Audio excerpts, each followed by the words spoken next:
Sidro inong tu mereka bak lakonyo kakak. Hana musti buta sipak lako. Hana musti buta dot-dot lako. Etoh citungku sama ngon posisi anak ngon mak buno. Apabila sidro lako kamu mulai takut kerinong, sedarilah ketika itu istri ini sedang durhaka kepada suaminya. Padit arame tanyo lako jino yang hana takut kerinong.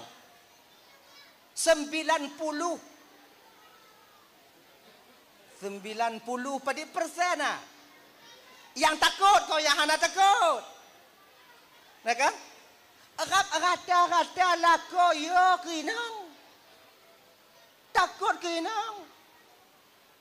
Nyo abang. Kita membuka jalan untuk istri kita supaya mereka duduk di neraka Allah. Tanya merasa takut menyangkut tungkum nyo hantar takut untuk ipring hitanya. Untuk menyatakan dia tapu buat juga galak-galak hati tanya untuk menghop ingat tanya peri tanya. Hana ada mempajubu. Inilah nyo kakak-kakak ibu-ibu ya. Ibu-ibu terutama ibu-ibu. Ya. Walaupun banyak amal kalian, majelis taklim kalian datang, wirid yasin kalian yakin, tahfidz Quran kalian, bila suami takut kepada kalian, itu sama artinya kalian menakut-nakuti suami, dan suami ketika itu istri berada di posisi seorang yang durhaka kepada suaminya. Ngat, nyobek pediye le lako takut katanya. Woi no tu pakak ju. Nyobang mulai tengok bunga bek yo le kelun. Anak duduk le. Rame kamu lako ya. Kan awak biasa kamu tunggu. Okey maaf. Banyak kita tengku ini yang bukan masalah bukan takut pelain pokok ici takut nyo. Gini. Itanyo kadang-kadang tu kan genyo. Beo tamu dakwa ngoi nong. Sebutai kon beo. Cuba kalon.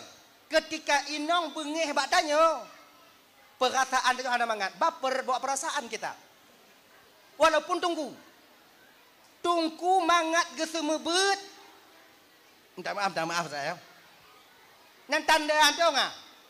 Munyo tengah mangat gesemebet. Tengah pah aku mau.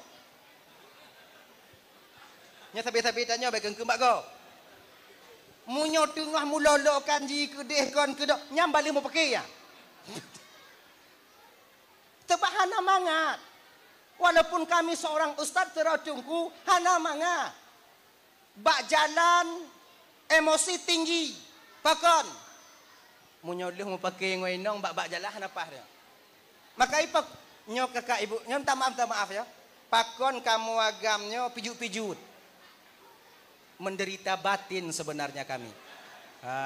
Rata-rata ane urang Acehan tumbun inong lako. Cikalon. Lako 40. Inong 80. Mujungkat onda di damai. Nya bibi pancen. Pakon, kamu mean perasaan makan hati. Sebab walaupun le tapa jobu tapi kalau hati hanti mang hanya ke darah daging. Agaknya ibu-ibu. Nah ya.